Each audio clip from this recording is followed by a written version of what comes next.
राधे राधे महाराज जी। महाराज जी, जीवन का लक्ष्य कैसे तय करें? कैसे पता चले कि जो सोचा है वही सही है? जीवन में इतने उतार चढ़ाव हैं, कभी लगता है जो हो रहा है वही। जीवन का लक्ष्य क्या है पहले ये तो समझिए। क्या रुपया जीवन का लक्ष्य हो सकता है? मकान हो सकता है, भोग हो सकते हैं। जीवन का लक्ष्य परमात्मा है। जीवन का लक्ष्य जगत नहीं है। जगत जीने के लिए है। जैसे हमें जीवन साथी चाहिए जीने के लिए, वो हमें अन्य योनियों में थोड़ी मिल पाएगा। मतलब हमारा ये शरीर छूटा तो हमारा पति हमारे साथ जाएगा, ये असंभव, ऐसा हो ही नहीं सकता।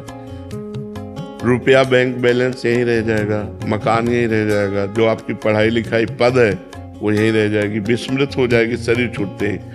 तो अगर हमने ये सब लक्ष्य बनाया तो परिणाम में तो सब व्यर्थ ही गया ना। परिणाम में तो कुछ हाथ नहीं लगा। अगर हमने परमात्मा को लक्ष्य बनाया और जीने का ढंग ये बना लिया तो बढ़िया हो जाएगा। हम भगवान का नाम जप करते हुए अपने पति में परमात्मा को देखें, अपने पुत्र में परमात्मा को देखें, समाज में परमात्मा को देखें, अच्छा व्यवहार करें। जो हमें पद मिला है, जो हमें धर्म मिला है, जैसे आप किसी की बहन है, आप किसी की पत्नी है,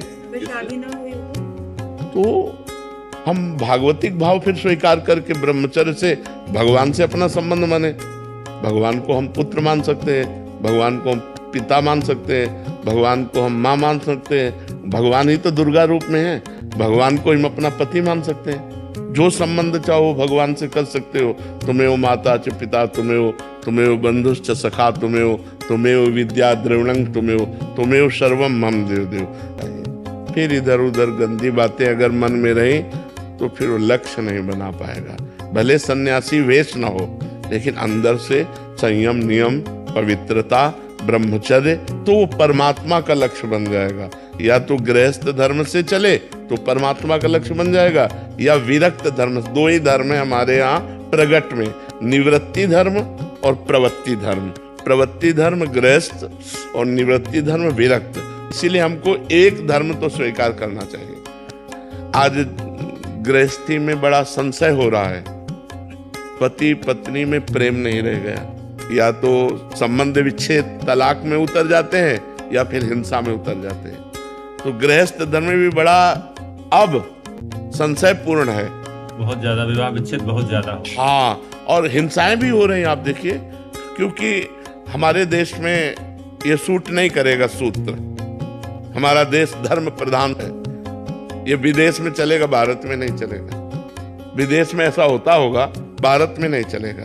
तो भारत में दो मार्ग बनाए गए हैं, एक प्रवृत्ति मार्ग धर्म ग्रंथों के द्वारा और एक निवृत्ति मार्ग। यदि हम प्रवृत्ति में जाएं तो एक पुरुष को पति रूप में स्वीकार कर धर्म पूर्वक आजीवन, एक पत्नी को स्वीकार करके धर्म पूर्वक आजीवन प्यार में जीवन व्यतीत करें, ये हमारा सनातन धर्म कहता है।